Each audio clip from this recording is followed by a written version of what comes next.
What's up guys, Garcia here from Tech for Geeks, and this is the SPIGEN Neo Hybrid case for the Galaxy S5.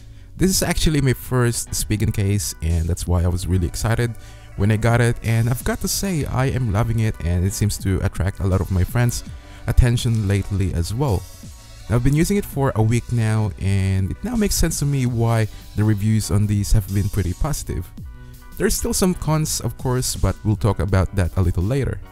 Starting off with the packaging, the case is packed in a nice hardshell cover to keep it secured. Now, there aren't a lot going on in the packaging, keeping it minimalistic. SPIGEN also sent me some screen protectors, so that was very generous of them, and this actually retails for $29.99 or $30, but on Amazon it sells for $18.99 at the moment. So if you want to save some cash, then make sure to get yourself one right now before it goes back to its original price. There are different colors to choose from. This right here though really stood out to me. Now, the case uses two hard materials, a hard polycarbonate frame and a soft TPU cover, which makes it a dual protection case with shock absorption technology. So when you drop the phone, rather than having all the force from the fall direct to the same place, the force actually goes around the case, preventing the phone from shocks.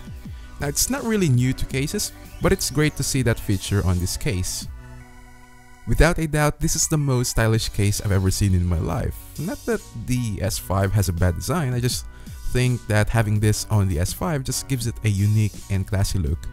The back is also meant to mimic the same design and feel as the S5, and I thought SPIGEN have done a great job with that.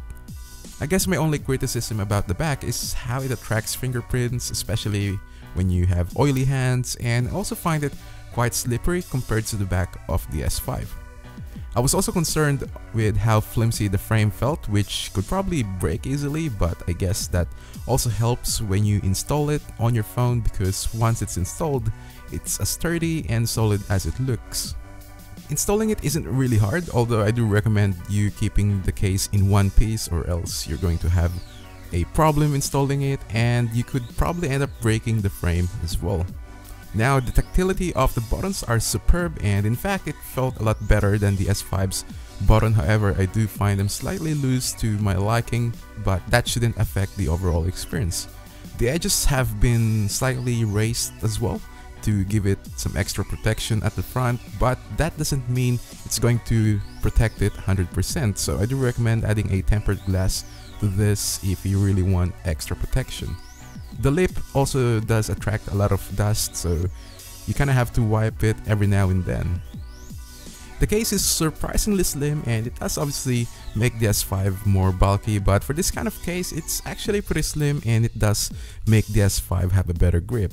Now, I didn't have trouble accessing the physical hardware as well. At the top you'll see the cutouts for the headphone jack, microphone, and our blaster, so you'll be fine using it to control your TVs. And then on the right is your power button, on the left is your volume rocker, and of course at the bottom you'll see the cutout for the USB 3.0 port, which I didn't have trouble opening the port. And last but not the least are the cutouts for the camera and heart rate monitor.